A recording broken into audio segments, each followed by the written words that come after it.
여러분 반갑습니다. SMAT 모듈 C 파트 4의 마지막 챕터인 서비스 인력의 노동 생산성 관리 시작해 보도록 하겠습니다. 5장의 서비스 인력의 노동 생산성 관리에서는요, 직무의 재설계와 갈등 관리 기법의 문제가 주로 출제됩니다. 직무 만족도와 관련된 요인을 이해하고 직원 만족도 지수 조사 시 활용되는 항목을 학습할 예정입니다. 직무 재설계의 개념을 이해하고 다양한 직무 재설계의 종류를 학습해 보겠습니다. 갈등 과정의 이해하고 갈등의 순기능과 역기능을 학습해 보도록 하겠습니다. 자, 직원 만족도를 묻는 굉장히 다양한 연구 논문들이 많습니다. 직원 만족도 지수라고 그래요. 그래서 기업이 어떠한 방향과 방법으로 경영을 해야 할지에 대한 통찰력을 제공하는 좋은 자료가 됩니다. 직원 만족도 조사 결과가 기업에 유용하게 활용되기 위해서는 정확한 측정이 중요합니다. 직원 만족은 보상과 같은 경제적 요인과 내부 경영 환경, 제도와 같은 내부 서비스 품질에 의해서 영향을 받게 됩니다. 직원 만족과 관련된 요인으로는 굉장히 여러 가지가 있어요. 물리적인 성격의 작업 조건, 시간과 관계가 되는 작업 조건, 사회적인 작업 조건, 감독에 관한 요인, 동료에 관한 요인, 회사의 경영 방침에 관한 요인, 급여에 관한 요인, 승진에 관한 요인, 안정성에 관한 요인, 다양한 것들이 있죠. 물리적인 건 내가 근무하는 공간의 조명, 온도, 소음, 근무 분위기, 공간의 배치가 너무 협소하다든지 너무 넓어서 좋다든지 이런 것들을 얘기하고요. 시간과 관계된 건 근무 시간, 휴식 시간, 휴가 제도 등이 얼마나 잘 갖춰져 있는지, 사회적인 작업 조건은 복지 제도와 그다음에 후생 제도 같은 것들이 어떤 게 있는지, 감독에 관한 건 나의 직장 상사의 감독 유형, 영향력, 직장 내에서의 인간적 관계, 관리의 기술력 이런 것들이 포함되고요. 동료에 관한 요인은 우호적인 동료 관계, 협조, 정보 제공, 친밀성, 신뢰성 같은 것들이 있고요. 회사 경영 방침에 관한 요인 중은 회사의 장래성, 안정성, 승진제도의 공정성, 인사정책의 공정성 이런 것들이 있고요. 급여에 관한 요인으로는 보상관리제도의 공정성, 성과에 대한 인정과 강화 이런 것들을 들 수 있습니다. 승진 기회의 공정성, 기회의 다양성 같은 걸 들 수 있고요. 직무 안정성에 대한 건 직무가 얼마나 보장되어 있느냐 이런 것들에 따라서 직무 만족도에 관련된 요인이 있습니다. 그러면 직원 만족도, ESI의 조사 항목은 어떤 것들이 있을까요? 자주 출제되므로 꼭 기억해 주십시오. 인식 공유의 정도, 참여 정신, 직무 만족도, 제도 만족도, 조직 문화 만족도, 종합 만족도 이런 조사 항목으로 측정합니다. 자, 다음 중 실전 문제 하나만 풀어보겠습니다. 직원 만족도 지수의 조사 항목에 해당하지 않은 것은 참여 정신, 연봉 만족도, 직무 만족도, 조직 문화 만족도, 종합 만족도가 있습니다. 해당하지 않은 것은요, 연봉 만족도가 해당되지 않겠죠. 직원 만족도 지수의 조사 항목은 인식 공유의 정도, 참여 정신, 직무 만족도, 제도의 만족도, 조직 문화 만족도, 종합 만족도로 이루어져 있습니다. 자, 그러면 이번에는 직무를 재설계하는 일정 조정 프로그램 등에 대해서 살펴보겠습니다. 직무 설계의 종류 굉장히 다빈도로 출제됩니다. 각각의 항목을 매우 중요하게 꼼꼼하게 살펴봐 주십시오. 직무 순환 보겠습니다.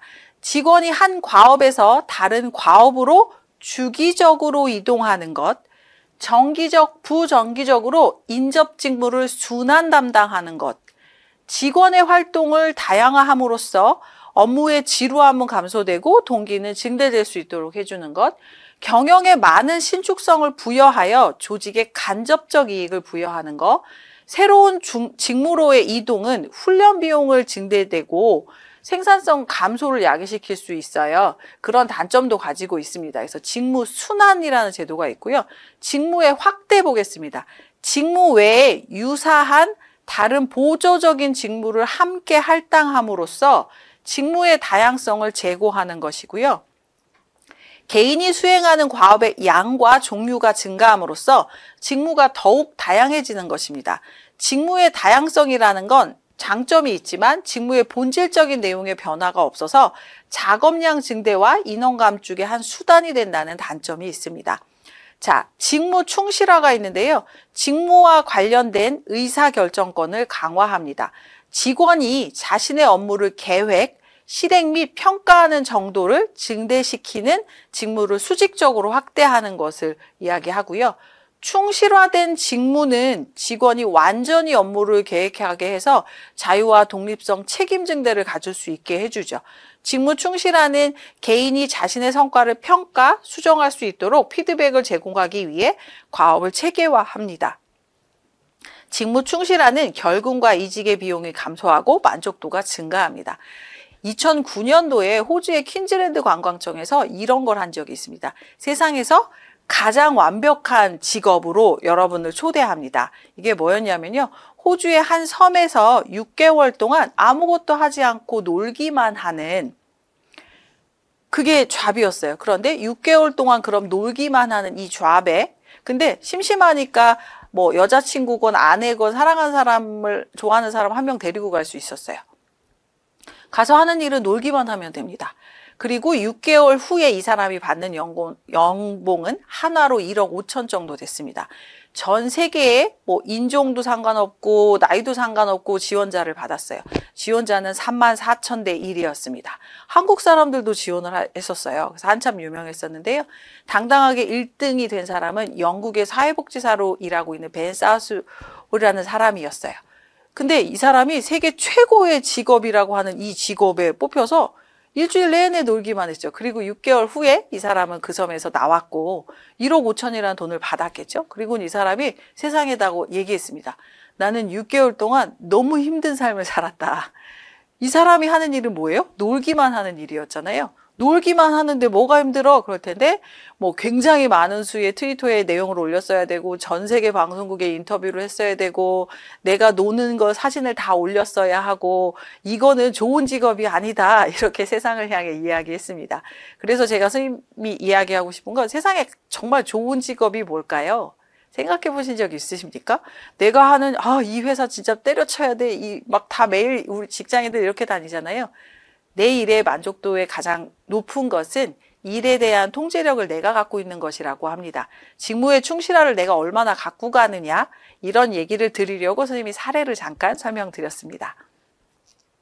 자, 직무 설계의 종류로 한번 살펴볼까요? 근무시간 자유선택제, 직무의 공유, 원격의 근무가 있습니다.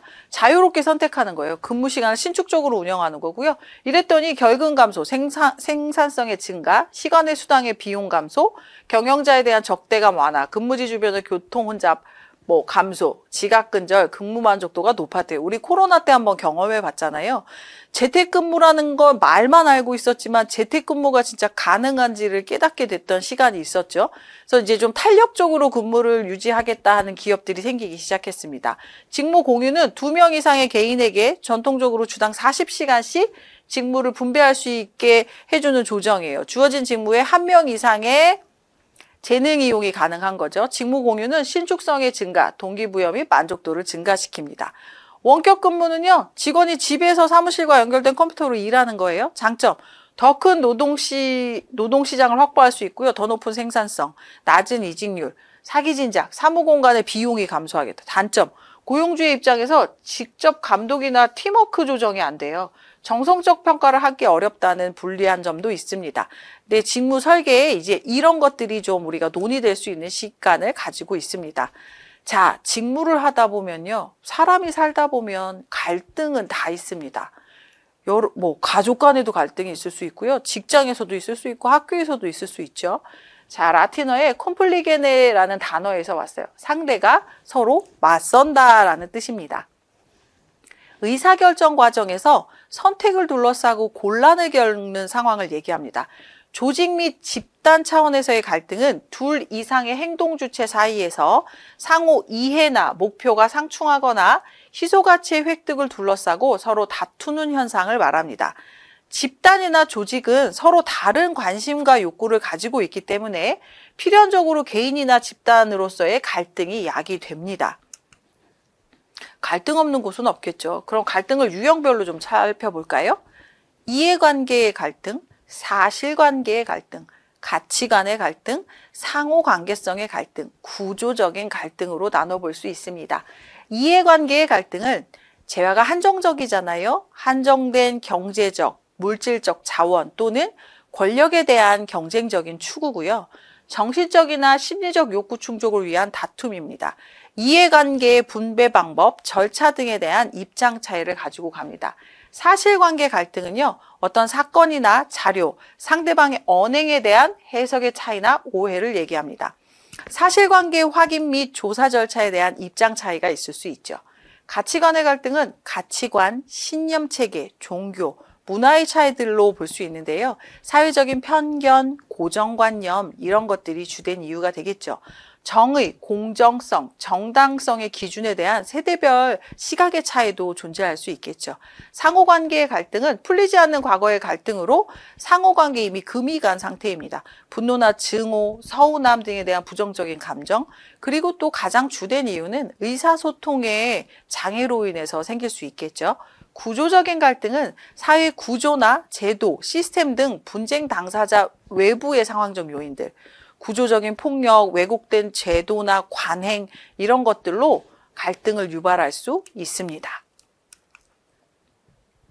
자, 실전 문제 보겠습니다. 집단이나 조직은 서로 다른 관심과 욕구를 가지고 있기에 필연적으로 갈등이 야기됩니다. 지배, 억압, 착취 등 일반 통행적인 관계에서 비롯되는 갈등의 유형으로 적합한 것은 구조적 갈등, 가치관 갈등, 사실관계 갈등, 이해관계 갈등, 상호관계 갈등. 어떤 게 있을까요? 자, 상호관계 갈등. 하나씩 살펴볼까요? 구조적인 갈등은 사회 구조제도나 시스템 등 분쟁 당사자 외부의 상황적 요인이고요. 가치관 갈등은 가치관, 신념체계, 종교, 문화의 차이에서 옵니다. 사실관계 갈등은 어떤 사건이나 자료, 상대방의 언행에 대한 해석의 차이나 오해를 가져올 수 있고요. 이해관계 갈등은 안정된 경제적, 물질적 자원 또는 권력에 대한 경쟁적 추구라고 설명드렸습니다. 자, 이번에는 주제에 따른 갈등의 유형 다빈도로 출제됩니다. 개인적인 갈등, 조직 내의 갈등, 조직 간의 갈등으로 나눠보겠습니다. 개인적인 갈등은 목표 갈등, 좌절 갈등, 역할 갈등 세 가지로 다시 나누어서 설명할 수 있습니다.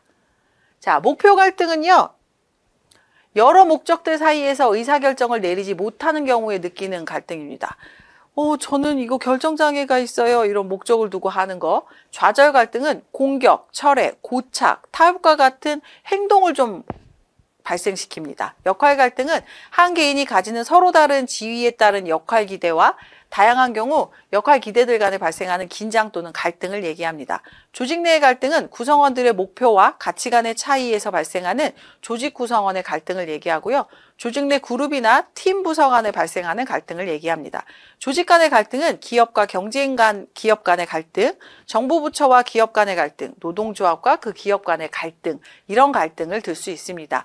주제별 갈등 유형도 여러분 잘 살펴봐 주십시오. 그럼 갈등은 어떻게 이루어질까요? 1단계는 갈등이 표면화됩니다. 선행 조건은 의사소통이 안 됐어요. 구조적으로 문제가 생겼어요. 개인적인 변수도 있었어요. 2단계로 가면 인지와 개인화가 됩니다. 인식된 갈등, 감지된 갈등이 행동을 결정합니다. 이제 갈등 처리의 의도, 경쟁할 거냐, 협동할 거냐, 절충할 거냐, 회피할 거냐, 수용할 거냐 이런 결정을 하게 되고요. 4단계 행동합니다. 표면화된 갈등을 일방의 행동, 상대의 반응을 보고 행동하느냐 결정됩니다. 마지막 결과, 조직 성과가 향상되느냐, 조직 성과가 저하되느냐. 좋은 갈등도 있어요, 여러분. 의견이 안 맞아서 서로 막 열심히 서로 어떤 것을 더 관철시키기 위해서 노력하다가 발전할 수도 있는데요. 보통 갈등이 유발되면 조직 성과를 저해시키는 요인으로 많이 작용할 수 있죠. 그래서 갈등 관리를 하는 것도 기업에서는 굉장히 중요한 경영 방법 중에 하나입니다. 자, 다음 중 갈등 프로세스의 단계가 순서대로 나열된 것은, 자, 갈등의 표면화, 의도, 인지와 개인화, 행동, 결과. 갈등의 표면화, 행동, 인지와 개인화, 의도, 결과. 자, 한번 확인해 보시겠습니까? 고르셨습니까, 여러분? 자, 갈등의 표면화, 인지와 개인화, 의도, 행동, 결과로 나눠볼 수 있습니다. 갈등의 프로세스가 이렇게 된다고 방금 우리 설명하였습니다. 자, 갈등 발생 시 개인은 인식 혹은 감지된 갈등을 어떻게 처리할 것인지 행동을 결정하게 되는데요. 전체 목표와 자신의 목표에 대한 관심이 모두 높을 때 나타나는 행동 유형입니다. 절충, 회피, 수용, 협동, 경쟁. 어떤 걸까요? 자, 협동이겠죠. 자, 절충은요, 갈등의 당사자들이 서로 뭔가를 양보해야 합니다. 회피는요, 갈등으로부터 철회하거나 갈등을 억눌러야 합니다. 수용은요, 한 당사자가 상대방의 관심사를 자신의 관심사보다 우선시하려고 하는 것이 필요하고요. 경쟁은 상대방이 받을 충격에 상관없이 자신의 이익을 만족시키려고 하는 경우에 해당됩니다.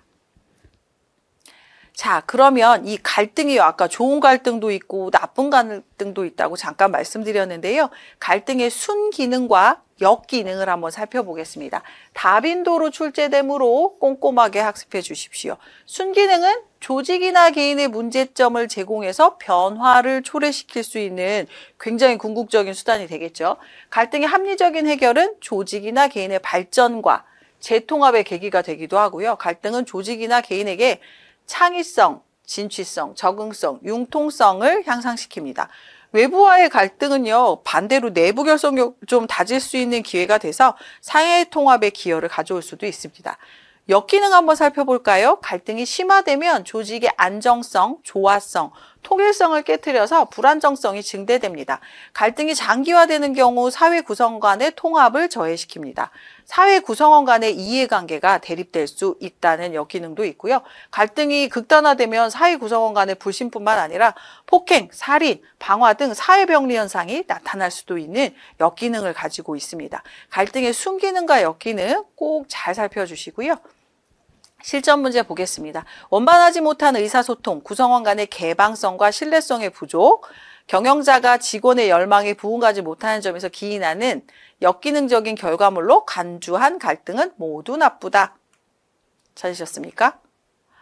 모두 나쁘진 않죠. 갈등에 여러 가지 기능이 있다고 말씀드렸습니다.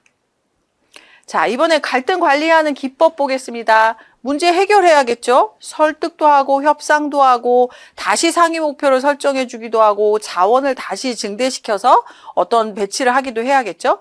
문제 해결, 허심탄회하게 토론을 해서 문제점을 발견한다. 이러면 정말 좋겠지만 막상 회의하러 들어가면 다 꿀먹은 벙어리로 앉아있을 확률이 높죠. 그러나 어쨌든 문제점을 발견했으니 이야기는 해야겠죠. 직접 만나 회의하는 게 가장 좋은 방법이겠죠. 얘기가 또 뭐 뒷얘기가 나오고 이렇게 되느니 그걸 공식화해서 이야기하는 것이 좋겠습니다. 설득, 적절한 타이밍에 타인에게 이야기하고자 하는 내용에 대한 명확성과 그 가치를 느끼게 하는 방법을 얘기합니다. 타인의 니즈에 가장 부합되는 솔루션과 가치를 제공하죠. 협상 볼까요? 상대와 내가 원하는 바를 둘 다 이루는 방안을 모색하는 거죠. 윈윈 해야죠. 어느 한쪽만 치우치면 사실 협상이 되지 않잖아요. 갈등의 당사자들이 서로 조금씩 무언가를 포기하고 합의점으로 도달하려고 하는 목표의식이 좀 있어야 될 것 같습니다. 상위 목표, 갈등 상대방의 협조 없이는 달성이 불가능한 공동의 목표를 좀 설정해 주면 좋을 것 같고요. 서로 관계 개선을 위한 기회를 좀 확보해 주면 좋을 것 같습니다. 점점 더 사회생활을 하다 보면 나와 맞지 않는, 나와 가치관이 다른, 나와 이야기가 되지 않는 사람을 굉장히 자주 만날 수 있습니다. 그런데요, 나랑 잘 맞는 사람만 있어서 사회생활을 한다면 좋지만 그건 사실 불가능하겠죠. 그럼 이제 점점 더 필요로 한 건 직장에서도 마찬가지, 대인관계에서도 마찬가지겠지만 조금 그 경영 능력 차원에서도 마찬가지지만 융통성, 그리고 나도 한 발 물러나고 너도 한 발 물러나는 이런 것들의 어떤 유연성이 좀 더 필요하지 않나, 그게 서비스와도 직결되지 않나, 이런 생각을 좀 해봅니다. 자원의 증대는 돈, 승진, 기회, 사무실 공간 이런 희소성으로 인한 갈등 발생 시 효과적이죠. 돈을 좀 들여서 공간을 만들어준다든지 지원을 해준다든지 이런 기법을 활용하는 방법도 있습니다. 자, 또는 회피, 완화, 권위적 공식 명령, 인적 변수의 변화, 구조적 변수의 변화도 가져올 수 있습니다. 갈등으로부터 피하는 거예요. 일단 수면 위로 떠오르게 하지 않는 거죠. 또 완화는요, 갈등 당사자 사이의 차이점을 축소시키고 관심사를 좀 강조시켜서 지금 막 들끓는 마음을 좀 완화시키는 거고요. 권위적인 공식 명령은 최고 경영진이 그냥 하지 마! 이렇게 누르게 하는 거. 원하는 것을 갈등 당사자에게 공지하게 하는 것들을 얘기하고요. 인적 변수의 변화는 갈등을 일으키는 태도와 행동을 바꾸기 위해서 대인관계 훈련 같은 행동 변화 기법 같은 것들을 사용합니다. 선생님이 이제 교육 의뢰를 받아서 가면 가장 많은 게 조직의 커뮤니케이션 스킬, 커뮤니케이션 소통 방법을 해달라는 경우가 굉장히 많습니다. 가장 큰 문제가 거기서 기인되기 때문에 그러지 않나라고 생각해 봅니다. 구조적 변수의 변화는 직무의 재설계, 이동, 조정지기의 신설 등 환경의 변화 제공 같은 것도 중요한 관리 기법으로 사용됩니다. 자, 이제 복리후생 볼까요? 기업 구성원의 경제적 안정과 생활의 질 향상을 하기 위해서 제공되는 임금이나 제수당, 그리고 상여금 등 이외의 간접적인 급부들을 얘기합니다. 복리후생은 오늘날 임금, 노동시간 등의 기본적인 노동 조건을 보완하는 부차적인 노동 조건이라고 이해하시면 됩니다. 넓은 의미에서 복리후생은 직원과 그 가족을 대상으로 생활의 이상적인 상태, 즉 물질적인 만족과 정신적인 안정을 통해서 삶의 질을 향상시키기 위한 각종 제도나 시설을 의미합니다.